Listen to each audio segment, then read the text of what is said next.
Right guys, welcome back to the channel. Today I'm going to talk about my Mercruiser 4.3 LX V6 engines with carburetors on them from 1995. I'm going to go through it, I'm going to show you them, and then I'm going to give you my opinion on it.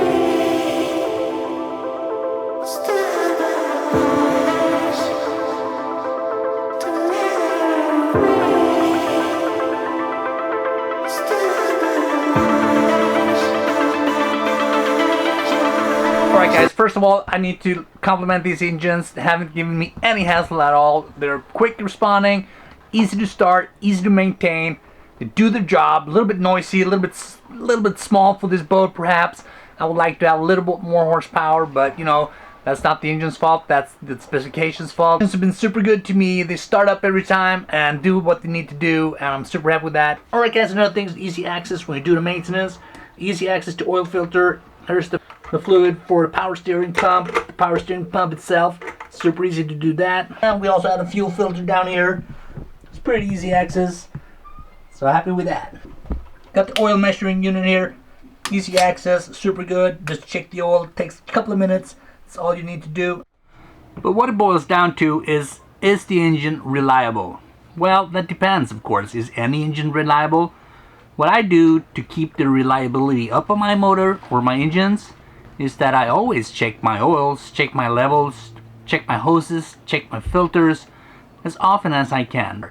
I treat my engines more or less as if they were aircraft engines. I check them before I head out on my trips. I check oil, different oil levels. I check the engine oil level, I check the sterndrive oil level, I check my reservoir for the ATF fluid for the power steering, I check for leaks, I check my hoses, I check fuel hoses, fuel quantity. If you do that and have that regime that you constantly check that you are within specifications of oil levels and such, I think you're good to go. I think this engine is really reliable. And I also let my engines warm up a little bit. I start my engines, make sure they are running stable, close my engine hatch after that, keep my blower on, and then I go and rearrange my lines and everything to be able to head out my slip. And then I have a low speed zone here, no wake zone until I get out on the open water. So that also gives the engine some time to warm up, and also I can listen to the engines and notice if something's off or something like that. And then when I throttle up, I take it easy, step by step. I don't just slam it down to WOT. So I take it a little bit slow and let the engines, you know, we have a dialogue. I give them a little throttle and the engines respond. So that's what we're doing, playing a little game, and then I just push it up to plane and we just head out. Yeah, so my engines are 25 years old, Mercruisers. I trust them fully. They do what I are supposed to do. And I would say these are reliable engines. If you take care of them, if you do the maintenance, I think they can run a long time. So thanks a lot guys, hope you liked this video. Please subscribe, hit that notification so you don't miss out on future videos, and I'll see you in the next one.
Right guys, I'm down in my engine bay right now. I have my two Mercruisers 4.3 down here. Right guys, my engines are from 1995. You can see there's been a little bit of rust on them, and perhaps a lot of rust inside them, but they're still doing what they're supposed to do.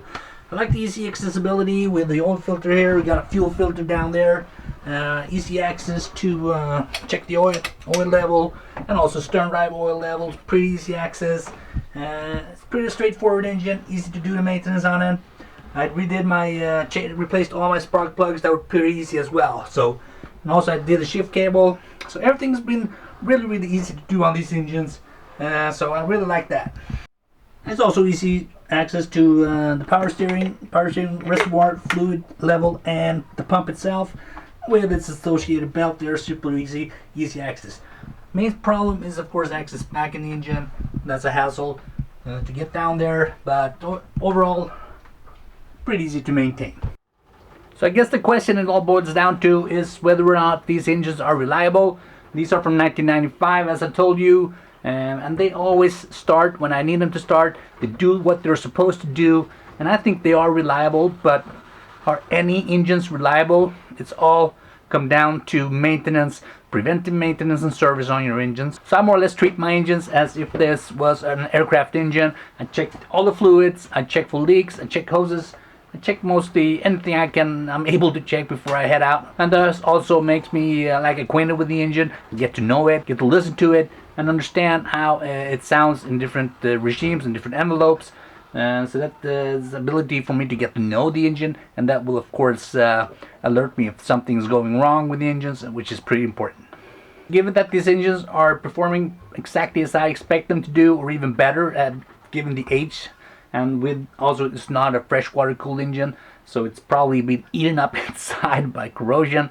But I cross my fingers, I do what I can do, try to keep them alive as long as possible, but of course preventive maintenance and keeping a track on your engines, and also checking your fluids before every trip. And also I warm them up, get them to warm up, I start them up before I leave my dock, before I take my alliance off, and I also cruise at low speed for a while. And then when I throttle up, I just take it gradually and have a dialogue with my engines to know if they're going to perform good or not. But other than that, I think they're reliable engines. I trust them to do what they're supposed to do, and I hope you like this video. Please subscribe, hit that notification so you don't miss out on future videos, and I'll see you in the next one.